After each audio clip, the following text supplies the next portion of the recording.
C'est un film sur l'un des plus grands peintres de tous les temps, le plus grand peintre anglais. Il est fascinant, un personnage fascinant, et Tim incarne ce personnage, un homme qui est un pionnier, un révolutionnaire. On connaît peu sur Madame Booth, donc je pouvais laisser libre cours à mon imaginaire. J'ai lu tout ce que j'ai pu sur la ville de Margate, dans le sud-est de Londres, et pendant une courte période, je ne pensais qu'à ça. Je cherchais tous les faits sur cette ville balnéaire, mais j'ai pu utiliser ma propre imagination.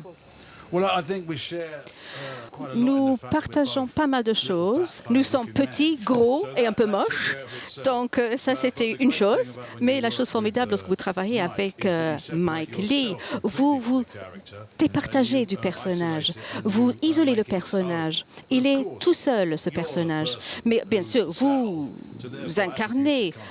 Donc vous avez certains attributs qui peuvent venir de votre âme et vous utilisez votre âme pour servir l'âme que vous essayez de créer. Et il a appris à peindre pendant 2 ans. Mike Leigh m'a demandé d'apprendre la peinture avant de commencer les répétitions. Et on a répété pendant 6 mois.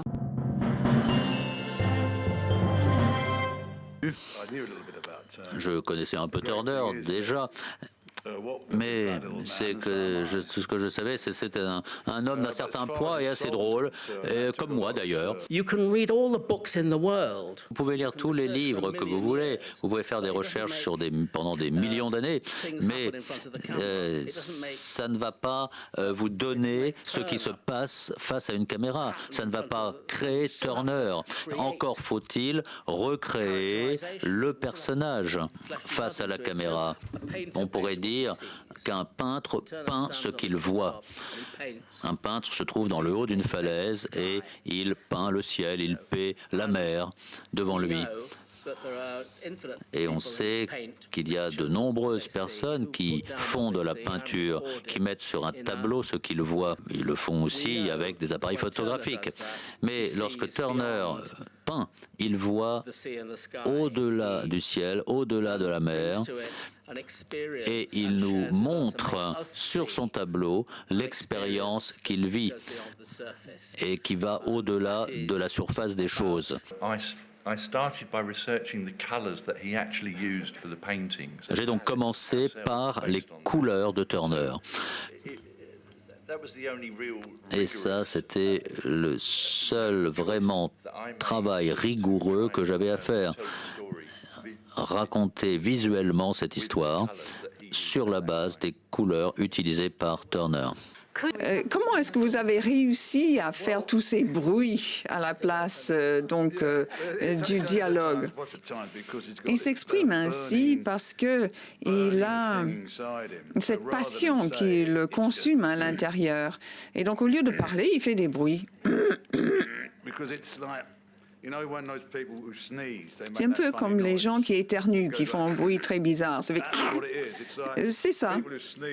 C'est comme les gens qui éternuent et qui ensuite font des bruits qui explosent dans la bouche. Et lui, il fait ces bruits et c'est une forme d'expression. Il y prend goût. Voilà.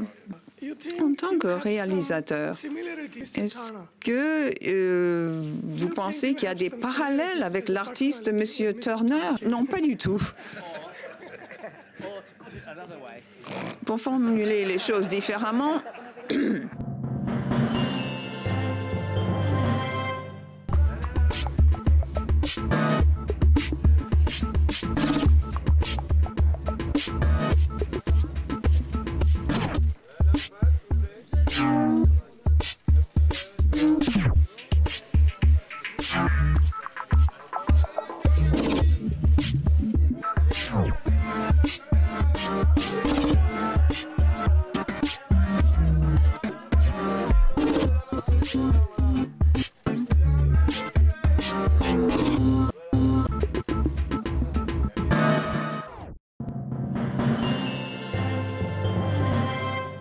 c'est un fait réel, c'est l'exécution de ce Touareg berger Comme ça arrive souvent entre bergers et agriculteurs, entre bergers et pêcheurs, c'est ce drame humain qui est arrivé et l'exécution, je dirais, trop rapide de cet homme. Et à partir de ce fait divers, j'ai essayé d'imaginer sa vie, son destin. Et pour essayer de juxtaposer que même dans un monde qui vit des moments terribles, qu'il y a à côté de ça une beauté, il y a une humanité, et que l'Afrique, c'est pas seulement ces guerres multiples, etc., mais que c'est aussi des hommes et des femmes qui vivent une vie tranquille, que l'Afrique est beau aussi. Bon, en tant que musicien de la zone, tout ce qui a été joué dans ce film, c'est vraiment des faits réels, parce qu'on l'a vécu. Parce que la musique était interdite pour nous musiciens. Mon groupe, par exemple, était obligé de s'exiler en Algérie. C'est quelque chose qu'on a vécu et qui est une réalité de la zone. Abderrahmane aussi est quelqu'un qui donne confiance et qui met confiance, qui nous donne une situation. Et à partir de là, on peut que donner le meilleur de soi-même parce que lui-même a cette démarche-là vis-à-vis de nous, donc c'est réciproque. Donc ça rejoint cette notion d'amour dans le travail par rapport au sujet du film.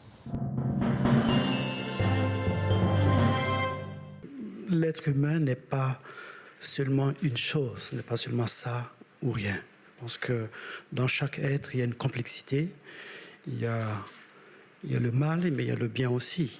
Donc je pense que c'est important de se dire qu'un djihadiste, c'est quelqu'un qui nous ressemble aussi, en fait. Et qui certainement, à un moment de sa vie, a basculé dans quelque chose. Et à partir de ce moment-là, quand on raconte une histoire, on essaie de l'humaniser le maximum possible. Quand il y a une barbarie, il faut qu'à côté de ça, on puisse voir une fragilité à chaque instant. Et pour moi, il était important que cette scène se termine par une phrase que je donne à l'acteur Liadi, c'est-à-dire quand il dit bon,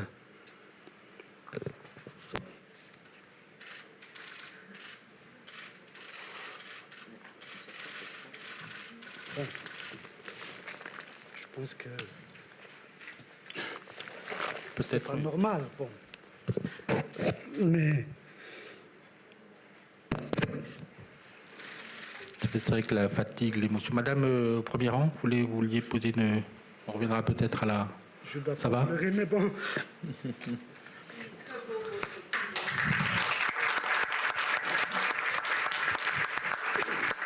Peut-être que aussi, je pleure à la place des autres aussi. C'est ça. De ceux qui ont vécu véritablement, qui ont eu une réelle souffrance, parce qu'après, nous, on s'approprie tout quand même. Hein. C'est ça qui est... Après, tout revient à moi, à l'équipe, etc. On devient ceux qui ont eu le courage de faire ce film, ceux qui sont forts, etc. Mais le vrai courage, c'est ceux qui vivent, qui ont vécu, en tout cas au quotidien, ces moments-là, et qu'ils n'ont pas vécu un jour, 2 jours, ils ont vécu. Et ils ont fait un combat silencieux. Tombouctou a été libéré pas par Serval, c'est une armée. Mais la vraie libération, c'est ceux qui sont restés et quotidiennement, qui chantent dans leur tête une musique qu'on leur a interdit de chanter. C'est ça le combat pour moi. Parler de l'esthétisme, de son esthétisme, disons, entre guillemets, qui est la chose qui me fait le plus peur d'ailleurs dans le cinéma, quand on devient esthétisant et quand on utilise... Oui, mais je comprends vraiment votre question est positive, hein, mais moi j'ai peur de ça.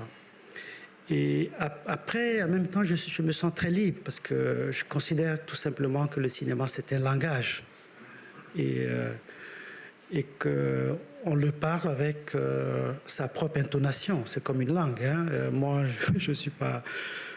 Le français n'est pas ma langue, disons, maternelle, donc je la parlerai toujours avec cet accent, qui est mon accent. Le cinéma, c'est pareil. C'est-à-dire...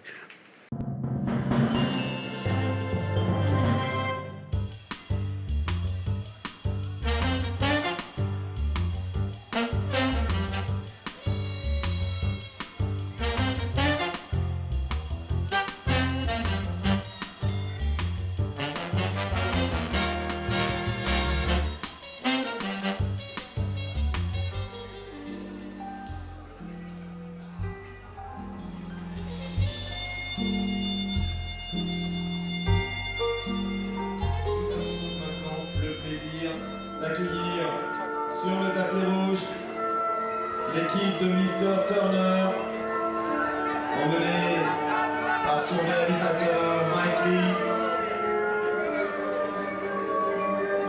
Il est accompagné de Marion Bailey, de Timothy Spall, de Dorothy Atkinson,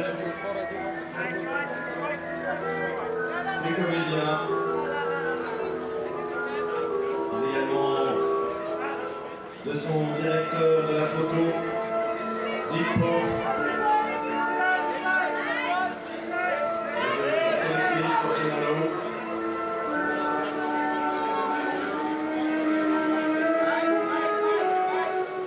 Nous attendons déjà au démarche. Mesdames, Messieurs, Mike Lee.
Et nous avons donc maintenant le plaisir d'accueillir l'équipe de Timbuktu emmenée par son réalisateur Abderrahmane Sissako. Abderrahmane Sissako accompagné de ses comédiens Pino, Touloukiki, Abel Jafri, Ketli Noël, Fatoumata Diawara, Hichem Yacoubi, Mambi Kamisoko, Walid Kelly, Abdel Mahmoud Sherif,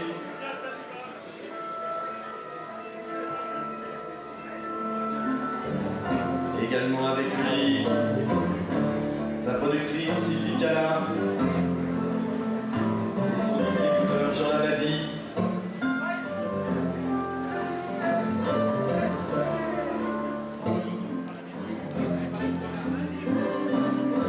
Abderrahmane Sissako.